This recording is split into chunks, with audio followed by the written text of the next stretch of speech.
Welcome back to our channel. If you've ever bought insurance or even thought about it, you might have come across the terms insurer and insured. But what exactly do they mean? And why should you care? Well, today, we're breaking it down for you. So, grab your notepad, and let's dive in. First things first, let's clarify the definitions. An insurer is the company or entity that provides insurance coverage. They take on the risk of potential losses in exchange for your premium payments. On the flip side, the insured is the individual or entity that is covered by the insurance policy. Essentially, they are the ones who pay the premium to protect against certain risks. So, why is this distinction important?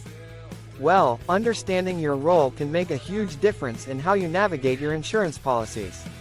Let's look at a practical example.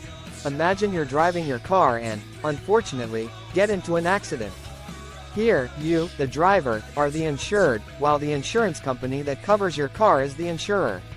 You pay them a premium, and in return, they help cover the costs of repairs or any damages.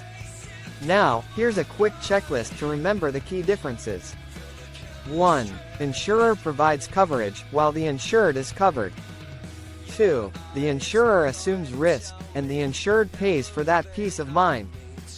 3. Understanding both roles helps in choosing the right insurance for your needs. Let's talk about types of insurance. Whether it's health, auto, or home insurance, the dynamic between insurer and insured remains the same. Always read the policy details to understand your responsibilities as the insured. So there you have it. The fundamental differences between an insurer and an insured. Understanding these roles can empower you in making informed decisions about your insurance coverage. If you found this video helpful, give us a thumbs up and hit that subscribe button for more insightful content. And don't forget to comment below if you have any questions about insurance or topics you want us to cover next.